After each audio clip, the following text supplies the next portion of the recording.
नमस्कार दोस्तों। तो इस वीडियो में हम डिस्कस करने वाले हैं मेरे क्विक किल इंटरव्यू एक्सपीरियंस के बारे में, जो कि मैंने दिया था सॉफ्टवेयर इंजीनियर रोल के लिए। तो हम डिस्कस करेंगे डिटेल में कि कितने राउंड्स थे, हर एक राउंड का क्या फोकस था और कौन कौन से टॉपिक आपको प्रिपेयर करने ही चाहिए। ठीक है, अगर आप इन जनरल प्लेसमेंट के लिए कोई दूसरी और कंपनी के लिए भी प्रिपेयर कर रहे हो तो चीज़ें सेम ही रहती है। तो आप मतलब इस एक्सपीरियंस से कुछ चीज़ें सीख के जाओगे। ठीक है, और छोटी छोटी लर्निंग्स भी है जो कि मैंने उस एक्सपीरियंस से सीखा, वो भी आपके साथ शेयर करने का ट्राई करूंगा मैं, ताकि आपको थोड़ी सी हेल्प हो सके। ठीक है, तो चलिए देखते हैं। तो दोस्तों मैंने कुछ पॉइंट नोट डाउन कर लिए, ताकि मैं भी आपको पॉइंट बाय पॉइंट सब चीजें अच्छे तरीके से बता सकूं, और जो मैं बता रहा हूं वो भी आप मतलब कुछ कीवर्ड्स वगैरह लिख के नोट्स बना सके छोटी सी, ताकि आप अच्छे से प्रिपेयर कर सके। ठीक है, तो सबसे पहले देखते हैं कि मुझे जो अपॉर्चुनिटी मिली क्विक में वो कैसे मिली। तो मेरा ऑन कैंपस हुआ था हरबिंजर ग्रुप में। तो I work there for 5 months and then after 5 months की मेरा फ्रेंड भी एक क्विक में काम कर रहा था। तो उसने बोला कि भाई वैकेंसी वगैरह चल रही, तो इंटरेस्टेड है क्या। तो मैंने भेज दिया उसको रिज्यूम वगैरह। तो रिक्रूटर का कॉल वगैरह आ गया एंड जो मेरा फर्स्ट ऑनलाइन राउंड था वो शेड्यूल हो चुका था, मतलब प्रोसेस तो स्टार्ट हो गई। ठीक है, उसका इंटरव्यू एक्सपीरियंस हरभजन ग्रुप का अगर चाहते हो आप तो वो भी मैं शेयर कर सकता हूँ। मतलब कुछ बड़ी चीजें नहीं है, बट हर एक मेरे केस में अगर देखूं मैं, तो मैंने हर एक इंटरव्यू एक्सपीरियंस से, जैसे कि मैं मुझे ऑफर सी टीसीएस कैपजेमिनी जोरिएंट की भी ऑफर थी, मतलब ऑलमोस्ट। ठीक है, तो हर एक एक्सपीरियंस से मैंने कुछ ना कुछ छोटी छोटी चीजें समझी। लाइक इंटरव्यूअर्स जो भी आपका इंटरव्यू ले रहा है उससे भी आप बहुत कुछ चीजें सीखते हो। ठीक है, हर एक इंटरव्यू एक्सपीरियंस पे, अगर आपका माइंडसेट वैसा है तो। ठीक है, और लास्ट में वो क्वेश्चन पूछता है ना कि do you have any questions for us. तो उसमें भी आप अगर इंटेलिजेंटली क्वेश्चन पूछोगे ना, तो उनका माइंडसेट क्या होता है, मतलब जब they are hiring you, right, मतलब हमको हायर करना चाहते हैं, बट उनका माइंडसेट क्या होता है, मतलब what they are expecting in the candidate. तो अगर आप इंटेलिजेंटली क्वेश्चन पूछोगे तो आपको उनका माइंडसेट भी पता चलेगा। ठीक है, तो इनफ ऑफ दैट। तो बात करते हैं राउंड के बारे में, कितने राउंड थे। तो टोटल 4 राउंड से, जैसे आपको पता है। तो सबसे पहला था ऑनलाइन टेस्ट, तो जिसके डिटेल में हम बात करेंगे अभी। उसके बाद था technical, managerial and HR round. ठीक है, और चारों महीने मतलब क्लियरेशन हो गया था और ऑफर भी मिली थी मुझे। तो फर्स्ट राउंड की बात करते हैं। तो फर्स्ट राउंड था ऑनलाइन टेस्ट। ऑनलाइन टेस्ट का फोकस था, अगर आप पर्टिकुलरली क्विकिल की बात करें, तो आपको अच्छे से प्रिपेयर करना है C++ और डेटा स्ट्रक्चर्स को। मतलब कॉन्सेप्ट भी आपको पता होना चाहिए, और जो भी कॉन्सेप्ट आप पढ़ रहे हो आप उसका इम्प्लीमेंटेशन भी आपको पता होना चाहिए। ठीक है, तो C++ डेटा स्ट्रक्चर आपको करना ही करना है। और बेसिक जो एल्गोरिथम होते हैं सॉर्टिंग वगैरह, वो भी सॉर्टिंग सर्चिंग, वो भी आपको करना है। तो टॉपिक की अगर बात करें हम, तो तो सबसे इंपॉर्टेंट टॉपिक मुझे इसमें लगता है कि डायनामिक मेमोरी एलोकेशन। और इसी से रिलेटेड बहुत सारे टॉपिक्स आपको आगे बताऊंगे मैं कौन कौन से है। ठीक है, तो डायनामिक मेमोरी एलोकेशन को आपको अच्छे से पढ़ना ही है। सी की बात करें, C++ की बात करें, तो दोनों के केस में थोड़ा सा डिफरेंस है फंक्शनलिटी में, बट चीजें सेम ही है। जैसे कि सी की बात करें तो सी में हम फंक्शंस डिफर करते हैं, जैसे कि मैनलॉग यूज करते हैं, कैटलॉग यूज करते हैं। जैसे मैं बता रहा हूँ ना मैनलॉग कैटलॉग, तो आप इसका कीवर्ड्स को आप नोट डाउन कर लीजिए, और आप आगे आपको जब स्टडी करोगे आप, तब आपको हेल्पफुल रहेगा। ठीक है, तो सी में मैनलॉग, कैटलॉग, रियल लॉग होते हैं। ठीक है, डायनामिक मेमोरी एलोकेशन के लिए फिर स्ट्रक्चर भी यूज होता है, टाइप कास्टिंग भी यूज होता है। ठीक है, तो वो आपको अच्छे तरीके से आना ही चाहिए। और सबसे इंपॉर्टेंट चीज आपको पॉइंटर, मतलब डायनामिक मेमोरी एलोकेशन करोगे आप तो पॉइंटर का यूज करोगे ही करोगे। तो एरे की बात करें तो एरे में भी behind the scenes pointer use होता है। डायनामिक मेमोरी एलोकेशन मतलब डायनामिक एरे बनाओगे आप, तो उसमें भी ये चीजें जरूरत पड़ेगी आपको। और C++ के केस में देखें तो न्यू एंड डिलीट कीवर्ड्स होते हैं, तो उनको आप अच्छी तरीके से स्टडी करोगे। लिंक लिस्ट की भी बात करें तो पॉइंटर, डायनेमिक मेमोरी एलोकेशन यही रहता है। फाइल हैंडलिंग में भी सेम ही चीजें रहती है, मतलब बिहाइंड द सीन्स। ठीक है, तो pointers and dynamic memory allocation आपको करना ही करना है। ठीक है, और उसके बाद स्ट्रक्चर क्या होता है। सी के केस में अगर देखें तो स्ट्रक्चर इज वेरी इंपॉर्टेंट, क्योंकि C is not object oriented programming language. फिर ऑब्जेक्ट ओरिएंटेड प्रोग्रामिंग लैंग्वेज की बात करें तो क्लास क्या होता है, ऑब्जेक्ट क्या होता है। आपको मैं फिर से बता रहा हूँ कि आपको थियरी भी पता होनी चाहिए, और जो भी इम्प्लीमेंटेशन है, अब क्लास का कॉन्सेप्ट आपको पता चला, तो क्लास का इम्प्लीमेंटेशन भी आपको करना आना चाहिए। ठीक है, उसके बाद एल्गोरिथम की कॉन्सेप्ट, मतलब जैसे कि कॉमन सॉर्टिंग सर्चिंग एल्गोरिथम्स हो गए। सर्चिंग की बात करें तो बाइनरी सर्च होता है which is very efficient, linear search होता है। तो आपको लॉजिक भी और इम्प्लीमेंटेशन भी दोनों चीजें पता होनी चाहिए। मतलब जो इंटरव्यू में पूछेंगे आपको, जो भी क्वेश्चंस इस राउंड में आएंगे आपको, वो इम्प्लीमेंटेशन पे के बेस पे ही होते हैं, मतलब मोस्टली। ठीक है, और सॉर्टिंग एल्गोरिथम की बात करें तो बबल सॉर्ट है, मर्ज सॉर्ट है, हिप सॉर्ट है, क्विक सॉर्ट है। इनको आपको मतलब क्विक सॉर्ट का वगैरह ज्यादा इम्प्लीमेंटेशन अगर आप नहीं भी करोगे तो भी चलेगा, बट ओवरऑल जो लॉजिक है क्विक सॉर्ट का, वो आपको पता होना ही चाहिए, और इम्प्लीमेंटेशन करोगे तो वेल एंड गुड, ठीक है। तो मैं रिकमेंड करूंगा इम्प्लीमेंटेशन में जो भी चीजें बता रहा हूँ उनका इम्प्लीमेंटेशन आप करो ही करो, ठीक है। और सिनेरियो बेस्ड क्वेश्चंस, मतलब जैसे कि लिंक लिस्ट की बात करें तो सिंगल लिंक लिस्ट में सिनेरियो हो सकता है कि लिंक लिस्ट अवेलेबल है ऑलरेडी, तो आपको अगर मिडिल में नोड इंसर्ट करना है तो आप कैसे करोगे, उसका लॉजिक क्या होगा और उसका कोड भी क्या होगा। तो कोड की 3-4 लाइन उधर दिए रखी होगी हर एक ऑप्शन में, तो आपको आइडेंटिफाई करना है कि मिडिल में नोड अगर इंसर्ट करना हो सिंगल लिंक लिस्ट में, डब्ल्यू लिंक लिस्ट में, तो कैसे करोगे आप। तो उधर आपको एप्रोप्रिएट ऑप्शन सिलेक्ट करना होगा। तो यही था मेन ऑनलाइन टेस्ट का फोकस, मतलब 35 to 40 एमसीक्यू थे अप्रोक्सीमेटली, मुझे याद नहीं अभी। और टाइम था आई थिंक कुछ 60 मिनट का टाइम था। आपको प्रैक्टिस तो बहुत करनी होगी भाई, तो प्रैक्टिस आप अच्छे से करोगे तभी आप 60 मिनट में इतने सारे क्वेश्चंस का आंसर कर पाओगे। तो मैं ट्राई करूंगा अगर पॉसिबल होगा तो कुछ पीडीएफ्स वगैरह भी प्रोवाइड करूंगा आपको प्रैक्टिस के लिए एमसीक्यू के, ठीक है। तो दोस्तों अब बात करते हैं टेक्निकल राउंड की। तो टेक्निकल राउंड में भी आपको डेटा स्ट्रक्चर अच्छे से प्रिपेयर करना है, algorithms, OOPs and C plus plus के कॉन्सेप्ट, और सी और सी प्लस प्लस के मतलब ऑलमोस्ट ज्यादातर कॉन्सेप्ट सेम ही है। तो आप सी प्लस प्लस का अच्छे से प्रिपेयर करोगे तो भी मतलब सफिशियंट है। और जिसने मैंने इंटरव्यू लिया था she was having like approximately 9 year of experience. Like introduction में मैंने कुछ इसमें भी कुछ पॉइंट आउट डाउन कर लिए। तो सबसे पहले होगा आपका इंट्रोडक्शन। तो इंट्रोडक्शन में आपको मतलब आपके बारे में आपको बताना होगा, एंड जो भी आपका इंटरव्यू लेगा वो भी आपके मतलब खुद के बारे में बताएगा कि कैसे ज्वाइन किया, कहाँ से इंजीनियरिंग वगैरह की, ठीक है, एजुकेशन वगैरह सब कुछ। तो ब्रीफ इंट्रोडक्शन होगा सबसे फर्स्ट, उसके बाद डिस्कशन शुरू होगा, टेक्निकल डिस्कशन। तो pillars of oops, pillars of ऊप आपको बताइए होगा कि क्या क्या होते हैं, जैसे कि इनकैप्सुलेशन है, एब्स्ट्रैक्शन है, डेटा हेडिंग है। वो आपको एक्सप्लेन करना आना चाहिए रियल लाइफ के कुछ एग्जांपल लेके। जैसे आप क्लास की कॉन्सेप्ट अच्छी तरीके से जैसे एक्सप्लेन कर सकते हो कार का एग्जांपल लेके, जैसे common example to explain the concept of class. तो आपको वैसे ही डेटा हेडिंग का रियल लाइफ में क्या यूज हो सकता है, इनकैप्सुलेशन का क्या यूज हो सकता है, तो आपको रियल लाइफ के कुछ सिनेरियोज लेके एक्सप्लेन करना आना चाहिए। तो मतलब इंटरव्यू इम्प्रेस होना चाहिए कि आपको मतलब चीजें बहुत डीप में पता है, ठीक है। उसके बाद डेटा स्ट्रक्चर्स भी, मतलब जैसे कि कॉमन डेटा स्ट्रक्चर से एरे है, स्टैक है, क्यू है, लिंक लिस्ट है, तो वो भी आपको अच्छे तरीके से प्रिपेयर करने हैं। और उनके ऑपरेशंस, मतलब जो भी ऑपरेशंस वगैरह रहेंगे हर एक डेटा स्ट्रक्चर के, वो भी आपको अच्छे तरीके से इम्प्लीमेंट करने आने चाहिए। जैसे कि नेक्स्ट पॉइंट में आप देख सकते हो डेटा स्ट्रक्चर ऑपरेशन इम्प्लीमेंटेशन।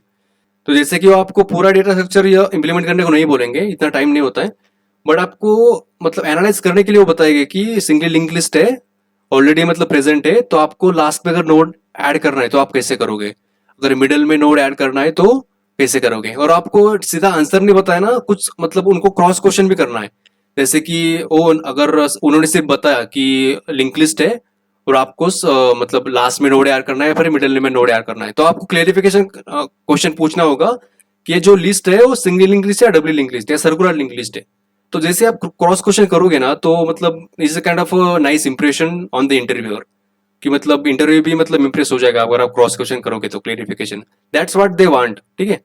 मतलब आपको एनालाइज करने के लिए वो बैठे उधर, और आपको, और जैसे आप क्रॉस क्वेश्चन करते हो तो मतलब एक उसका अलग ही इंप्रेशन पड़ता है उनके ऊपर, ठीक है। तो वैसे करना है आपको। उसके बाद सर्चिंग, जैसे कि हमने प्रीवियस में भी डिस्कस किया था कि बाइनरी सर्च, लीनियर सर्च, जो भी आप मतलब कॉमन सर्चिंग एल्गोरिथम्स है उनको भी आपको अच्छे तरीके से स्टडी करना है, और उनका इम्प्लीमेंटेशन भी खुद से एक बार करना है, ठीक है। उसके बाद सॉर्टिंग एल्गोरिथम्स, जैसे कि बबल सॉर्ट, हमने मतलब ये सारी चीजें डिस्कस कर ली है, तो आपको ये अच्छे से प्रिपेयर करना है। उसके बाद इनहेरिटेंस। तो इनहेरिटेंस की जरूरत क्यों पड़ती है सबसे पहले वो आपको एक्सप्लेन करना आना चाहिए, ओके। उसके बाद टाइप्स ऑफ इनहेरिटेंस वगैरह, और आपको कुछ मतलब सिंपल क्वेश्चंस भी इम्प्लीमेंटेशन के पूछ सकते हैं कि सिंगल इनहेरिटेंस इम्प्लीमेंट करके दिखाओ। ये आपको मतलब ए क्लास है, बी क्लास है, तो आप सिंगल इनहेरिटेंस कैसे इम्प्लीमेंट करोगे, कॉन्सेप्ट तो पता होनी चाहिए आपको। और इनहेरिटेंस में आपको ये पता होना चाहिए कि विजिबिलिटी और एक्सेसिबिलिटी क्या होती है।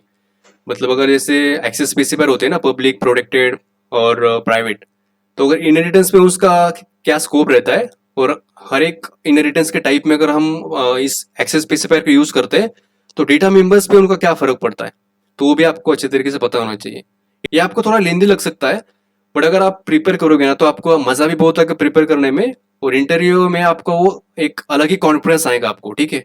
अगर आप अच्छे से मतलब प्रिपेयर करोगे ना खुद को, तो मतलब फीलिंग को काइंड ऑफ अलग ही फीलिंग रहती है। उसके बाद जैसे कि हमने बोला था एल्गोरिथम के लॉजिक इम्प्लीमेंटेशन, जैसे छोटे छोटे एल्गोरिथम्स होते हैं ना, एक बाइनरी सर्च भी छोटा है, बबल सॉर्ट भी छोटा है, तो आपको मतलब कोड जब आप इम्प्लीमेंट करोगे आपके नोटपैड पे, जो मतलब जो भी एडिटर में आप कोड इम्प्लीमेंट करोगे, तो आपको इम्प्लीमेंट करते करते चीजें एक्सप्लेन भी करनी है। जैसे कि आप कोड लिख रहे हो कुछ लाइन को, तो आपको मतलब थिंक आउट लाउड करना है, ये कोड ऑफ लाइन क्या करेगी, तो मुझे एक लूप लगाना पड़ेगा, तो लूप में मतलब एरे को ट्रैवर्स करने के लिए मुझे लूप की जरूरत पड़ेगी। तो मैं शुरुआत करूंगा I is equal to zero से और जाऊंगा I is equal to n तक, मतलब n is equal to n is nothing but number of elements. तो आपको इसे थिंक आउट लाउड करना है, and that's what interviewer is expecting. ठीक है, ओके। एंड सबसे इंपॉर्टेंट चीज, आपको पजल भी पूछ सकते हैं। मुझे पूछा था, वेरी इंटरेस्टिंग पजल था, कुछ 7 हॉर्स का कुछ था, अभी मुझे याद नहीं आ रहा है। बट आपको इसमें एक इंपॉर्टेंट चीज समझनी है कि पजल आपको पूछेंगे तो आपको गिव अप नहीं करना है। ठीक है, तो इसमें आपको एटीट्यूड भी टेस्ट कर रहे हैं। ठीक है, पजल आप वो पूछेंगे आपको, no matter how much time it takes to solve that puzzle. आपको अगर नहीं भी आता है तो आपको उस पर परसिस्ट रहना है, आपको गिव अप नहीं करना है। ऐसे नहीं बोलना है कि यार नहीं मुझे पता ना, मतलब चीजें क्लियर नहीं हो रही, मुझे नहीं आंसर मिल रहा है इसका। तो आपको परसिस्ट रहना है। इससे क्या साबित होता है कि जब भी आप कंपनी में एक्चुअल में प्रोडक्शन में वर्क करोगे प्रॉब्लम पे, तो आपका माइंडसेट क्या रहेगा, मतलब उस प्रॉब्लम को सॉल्व करने का माइंडसेट आपका क्या रहेगा। ठीक है, तो आपको गिव अप नहीं करना है, और मतलब कुछ ना कुछ जैसे आप थिंक करोगे तो आपको चीजें और क्लियर होगी, तो आप क्रॉस क्वेश्चन भी करोगे। ठीक है, बट आपको गिव अप नहीं करना है। Remember this point, give up नहीं करना है। ओके, तो चलते हैं अभी नेक्स्ट राउंड पे।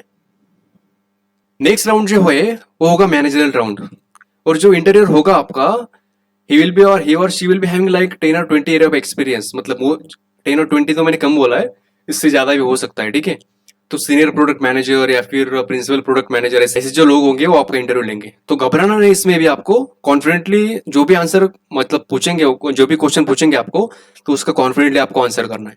तो इसमें वो जज क्या करना चाहते हैं आपको कि as a person how you are, आपका मतलब मैंने कुछ इधर भी कुछ पॉइंट नोट डाउन कर लिए। तो आपका ओवरऑल एटीट्यूड कैसा है। तो आपको मतलब ऐसे भी क्वेश्चन पूछ सकते हैं कि जब आप कंपनी ज्वाइन करोगे, कुछ प्रॉब्लम्स वगैरह फेस करोगे आप, तो उसको आप कैसे टैकल करोगे। तो आपको मतलब जो भी आपके मन में आ रहा है ना, मतलब ऐसे मतलब कुछ भी नहीं बोलना है, बट जो आपको अंदर से लगता है ना कि जो प्रॉब्लम, आपको मतलब इमेजिन करना है कि जब प्रॉब्लम एक्चुअल में आएगा तो मैं कैसे रिएक्ट करूंगा। मतलब ज्यादा फैंसी होने की जरूरत नहीं है इधर, जो भी आपको लगता है वो आप मतलब एक्सप्लेन कर सकते हो। तो जानना क्या चाहते हैं कि आपका एटीट्यूड कैसा है, आप कितने पॉजिटिवली चीजों को देखते हो। ठीक है, नेक्स्ट आपको ऐसा ऐसा क्वेश्चन पूछेंगे कुछ जिससे आपको मतलब एक्सप्रेस करना होगा कि I am really passionate about what I am doing. मतलब जो भी आप कंप्यूटर प्रोग्रामिंग करते हो या फिर computer science is my passion, ऐसा आपको आपके आंसर के थ्रू रिफ्लेक्ट होना चाहिए। ठीक है, तो आपको मतलब ऑनलाइन बेस के अच्छे से आंसर मिल जाएंगे, मतलब कैसे आंसर करना है। आपको ऑनलाइन आंसर मतलब रटना नहीं है, मतलब पढ़ सकते हो उसके बारे में कि अगर मैनेजर राउंड के बारे में कैसे प्रिपेयर करना है इस राउंड के लिए। तो जो भी आंसर का मतलब कॉन्टेक्स्ट होगा ना, कंटेंट होगा ना, वो आपका खुद का होना चाहिए, किसी कॉपी नहीं करना है। ठीक है, जो आना चाहिए वो अंदर से आना चाहिए। उसके बाद वो पूछ सकते हैं कि आपकी इंस्पिरेशन क्या है, क्या इंस्पायर करता है आपको, फिर आपका माइंडसेट कि आपका, जैसे हमने फर्स्ट पॉइंट में देखा ना कि आपका मतलब कुछ प्रॉब्लम वगैरह फेस करोगे आप, तो उसको कैसे टैकल वगैरह करोगे, टीम मेंबर के साथ कैसे काम करोगे। तो जब आप कंपनी कोई भी कंपनी ज्वाइन करते हो तो एज अ टीम ही काम करते हो ना, तो आप वो भी एनालाइज करना चाहते हैं कि आप टीम मेंबर हो या नहीं, टीम प्लेयर हो या नहीं आप। ठीक है, तो उसके बारे में भी आप अच्छे से पढ़ो कि टीम प्लेयर क्या होता है, टीम के अंदर काम करने के लिए क्या क्या चीजों की स्किल की जरूरत पड़ती है, इंटरपर्सनल स्किल्स जिसको हम बोलते हैं।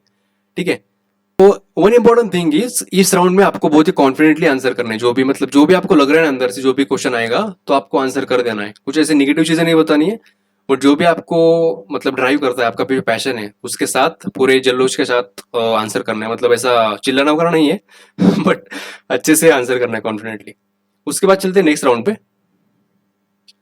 तो दोस्तों अगर आप इस राउंड तक पहुंचते हो तो आप खुद को एक दिलासा दे सकते हो कि काइंड ऑफ मतलब जो भी राउंड्स मैंने दिए हैं, in those rounds I have perform very well. ठीक है, और मोस्ट प्रोबेबली ऐसा होगा कि जो मैनेजरल राउंड होगा आपका थर्ड राउंड, तो मतलब राउंड्स चेंज भी हो सकते हैं अकॉर्डिंग टू योर परफॉर्मेंस। ठीक है, तो मेरे केस में 4 हुए थे। ठीक है, तो मैनेजरल राउंड में आपको डिस्कस मतलब जो आपका इंटरव्यू होगा वो आपको बताएगा कि congratulation, will be making you the offer, and HR will be discussing the onboarding step and all. तो मेरे केस में ऐसा ही हुआ था। तो इसका मतलब ये नहीं हो जाता कि आपको इस राउंड को लाइटली लेना है। इस राउंड के लिए भी आपको अच्छे से प्रिपेयर करना है, कॉमन एचआर क्वेश्चंस वगैरह आपको मिल जाते हैं। और मैं भी अगर मतलब पॉसिबल होगा तो शेयर कर दूंगा कॉमन एचआर क्वेश्चन जो मुझे पूछे गए थे, और कुछ पॉइंट भी मैंने नोट डाउन कर लिए। तो इन पॉइंट को आपको मतलब अच्छे से प्रिपेयर करोगे ना, तो it will be like covering all the possible questions HR will be asking you. ठीक है। तो इंट्रोडक्शन इन डेप्थ मतलब जो भी आपका फैमिली बैकग्राउंड क्या है, आप कहाँ से स्कूलिंग वगैरह हुई आपकी, कॉलेज कौन सा था, etcetera etcetera, all the details like father क्या करते हैं, मदर क्या करती है, भाई बहन वगैरह, मतलब थोड़ा सा फैमिली में घुस जाते हो। ठीक है, दैट इज फाइन, ओके। और कॉमन चीज़ रहती है कि स्ट्रेंथ एंड वीकनेस क्या है। अब आपको इसमें एक थोड़ा सा ध्यान रखना है कि स्ट्रेंथ आप बता दोगे कि स्ट्रेंथ मेरी क्या है। इसमें भी ज्यादा मतलब ब्रैग नहीं करना है आपको। तो आप पोलाइटली एक्सप्लेन कर सकते हो कि मेरी strength, this is my strength and why it is my strength. तो आप कुछ एग्जांपल आप जो मतलब कुछ हुआ था इवेंट वगैरह आपके लाइफ में, तो आप उसको उससे लिंक कर सकते हो कि this is why, this is my strength. ठीक है। तो that will be making some different impression on the interviewer. ठीक है। और वीकनेस में आपको ऐसा नहीं बताना कि मुझे लेट उठना पसंद है या फिर बहुत खाना पसंद है, ऐसा ऐसा नहीं बताना है आपको। वीकनेस मतलब आपको सोचना है कि company kind of view, business kind of view. तो आपको मतलब ऐसा वीकनेस बताना है कि वीकनेस भी आपको आपकी स्ट्रेंथ बन जाए। जैसे कि मैंने बताया था आई गेस कि मुझे चीजों के डीप में जाना पसंद है, मतलब काइंड ऑफ जैसे कि मैं कोई टॉपिक पढ़ रहा हूँ, तो जैसे कि मैं पॉइंटर पढ़ रहा हूँ, तो पॉइंटर में जब इंट्रोडक्शन से मैं मतलब मेरा मन नहीं भरेगा। जैसे कि pointer is a variable which stores the address of another variable. तो इसमें एक टर्म आ जाती है कि एड्रेस। तो भाई मुझे जब तक एड्रेस के बारे में पता नहीं चलेगा वेरिएबल का एड्रेस क्या होता है, ठीक है, तो तब तक मुझे चैन नहीं आएगी। और रियल में है मतलब कुछ, बट कई बार चीजों के इतने डेप्थ में जाने की जरूरत होती नहीं है, बट मेरे केस में तो ऐसा ही है भाई। वीकनेस भी बोल सकते हैं, या फिर मेरे केस में तो मैं उसको बोलता हूँ स्ट्रेंथ। ठीक है। तो जैसे ही आप मतलब किसी भी टॉपिक के डीप में जाते हो ना, तो आपका कॉन्फिडेंस लेवल एक अलग ही लेवल से मतलब एक अलग ही लेवल पे होता है। मतलब चीजें आपको जैसे डीप में समझ में आती है ना, कंप्यूटर मतलब मेमोरी एलोकेशन वगैरह की, behind the scenes memory allocation वगैरह कैसे होता है, तो आपको kind of different he confidence आपके चेहरे पे दिखता है वो। ठीक है। तो आप ऐसे बता सकते हो इस राउंड में। उसके बाद वो आपको पूछ सकते हैं कि कुछ personality related questions like friendship के ऊपर पूछ सकते हैं, या फिर ऐसा पूछ सकते हैं कि कोई फ्रेंड है आपका, बेस्ट फ्रेंड, उसके साथ आपका झगड़ा हुआ तो आपके उसको कैसे हैंडल करोगे। तो इसमें भी आपको आपका मतलब जो रिएक्शन वगैरह हो गए वो आपको उसके बेस पे आपको एनालाइज करेंगे वो। ठीक है। और यहाँ पे एक टिप देना चाहूंगा आपको कि जो भी आप प्रिपेयर करोगे ना, वो आप मतलब जैसे कि आप इसको प्रिपेयर कर रहे हो इंट्रोडक्शन इन डेप्थ, जैसे आप इंटरव्यू में क्वेश्चन मिलेगा तो आपका एक टेम्पलेट प्रिपेयर होना चाहिए कि मुझे ये चीजें बतानी है। तो मैंने तो मतलब प्रिपेयर पे सब कुछ लिख रखा था कि जो भी मतलब बताऊंगा मैं, क्या क्या बताऊंगा। और जो आपको बताना है ना, वो आपको प्रैक्टिस करना है, मतलब इन फ्रंट ऑफ मिरर, या फिर खुद को रिकॉर्ड भी कर सकते हो आप मोबाइल में फ्रंट कैमरा से। तो आपको पता चलेगा कि भाई मैं जब आंसर कर रहा हूँ ना, तो मेरे फेस के एक्सप्रेशन वगैरह कैसे चल रहे हैं, मेरा कॉन्फिडेंस। और इस पे आपको बता दूं, इस प्रैक्टिस से आपकी कॉन्फिडेंस लेवल एक अलग ही लेवल पे मतलब पहुंच जाता है। कॉन्फिडेंस जो होता है ना आपका आंखों में दिखता है। And this is what matters in interview. ठीक है। टेक्निकल चीजें आपको थोड़ी कम भी पता हो ना, मगर आपका कॉन्फिडेंस अच्छा है, अगर एज अ पर्सन आप आपकी पर्सनैलिटी अच्छी है, तो दे विल हायर यू। ठीक है। तो इसमें भी आपको कॉन्फिडेंटली फिर से रिपीट कर रहा हूँ, इन फ्रंट ऑफ मिरर, या फिर आप रिकॉर्ड कर सकते हो खुद को जब आंसर मतलब दे रहे हो। एक राउंड के एंड में क्वेश्चन पूछता है जो भी आपका इंटरव्यू ले रहा है, do you have any questions for us. ठीक है। मतलब मल्टीपल लोग अगर होंगे तो अस बोलेंगे ना, फिर do you have a question for me. ठीक है। तो आपको नहीं नहीं बोलना है। इसमें आपको पहले से ही थोड़ा सा प्रिपेयर करना है कि मैं जब एक क्वेश्चन मुझे पूछेंगे, और पूछते ही है जनरली, तो मुझे क्या पूछना है। मतलब ये जो क्वेश्चन पूछेंगे ना आपको, तो इसका मतलब है आपका इंटरव्यू ओवर हो चुका है। तो आप चीजें मतलब पूछ सकते हो जो भी आपको पूछना है, डाउट्स वगैरह। ठीक है। तो मतलब मैं क्या पूछना प्रेफर करता था कि जब आप इंटरव्यू लेते हो तो कैंडिडेट में आप क्या ढूंढते हो। मतलब it is very hard to analyze the candidate in 30 और लाइक 1 आवर 60 मिनट्स। ठीक है। तो आप किन पॉइंट्स को ज्यादा प्रेफरेंस देते हो, ज्यादा प्रायोरिटी देते हो, और उनके बेस पे कैंडिडेट को जज करते हो। ठीक है। तो ऐसे कुछ क्वेश्चन पूछ सकते हो आप। तो उनको भी पता चलेगा यार this is something very interesting, कि कैंडिडेट भी मतलब ऐसा क्वेश्चन पूछ रहा है, आंसर चाहता है मुझसे, ताकि वो खुद को इम्प्रूव कर सके उन पॉइंट्स को कंसिडर करके। ठीक है। तो this is kind of another good impression. ठीक है। और इसके बाद जो होगा, वो मतलब आप मोस्ट प्रोबेबली आपको एचआर से कॉल आएगा कि भाई ऑफर वगैरह सब कुछ रेडी है आपका, तो ऑफर लेटर वगैरह भेजेंगे आपको मेरे को, तो आपको रिप्लाई करना है डॉक्यूमेंट्स वगैरह के साथ, जो भी फॉर्म्स वगैरह ऑनबोर्डिंग प्रोसेस है आपको स्टार्ट हो जाएगी। तो आपको पार्टी मतलब स्टार्ट कर सकते हो आप सेलिब्रेशन।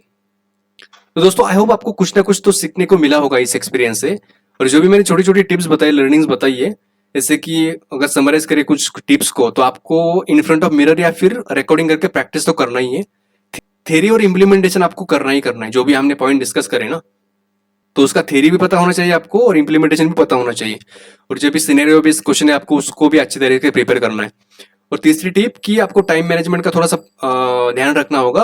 उसके लिए आप अच्छे से अगर मोर प्रैक्टिस करोगे तो आप मतलब टाइम भी मैनेज कर लोगे। और मोस्ट इंपॉर्टेंट, आपको मैंने पजल का एग्जांपल दिया था ना, तो आपको गिव अप नहीं करना है भाई। गिव अप करोगे आप तो मतलब उधर ही आप बैड इंप्रेशन डाल रहे हो कि उधर गिव अप करने का मन करता है। जैसे कि टाइम भी लिमिटेड होता है, इंटरव्यू मेरा चल रहा है यार, मैं मतलब मुझे कुछ भी चीजें पता नहीं चल रही है, तो उधर ऐसे बोलने का मन करता है भाई कि यार मुझे नहीं पता है आंसर में, मतलब I am not able to answer it. तो ऐसे आपको नहीं बोलना है। कंटिन्यूसली आपको कुछ ना कुछ उस पर एनालाइज करते ही रहना है, गिव अप नहीं करना है। This is very important. ठीक है। तो दोस्तों अगर आपके मन में कुछ सवाल, सजेशन या फीडबैक है तो आप नीचे कमेंट में लिख सकते हैं। अगर आप इसके रिलेटेड कुछ, अगर आप और चीजें पूछना चाहते हो तो वो भी आप कमेंट में पूछ सकते हो। तो मैं डेफिनेटली ट्राई करूंगा आपको आंसर को करने की। इसके अलावा अगर आप चाहते हो किसी पर्टिकुलर टॉपिक को समझना, तो वो भी आप नीचे कमेंट में लिख सकते हो कि भाई मुझे ये टॉपिक समझना है। तो दोस्तों मैं पूरी कोशिश करूंगा उस टॉपिक को आपको बहुत ही आसान शब्दों में समझा सकूं। ठीक है।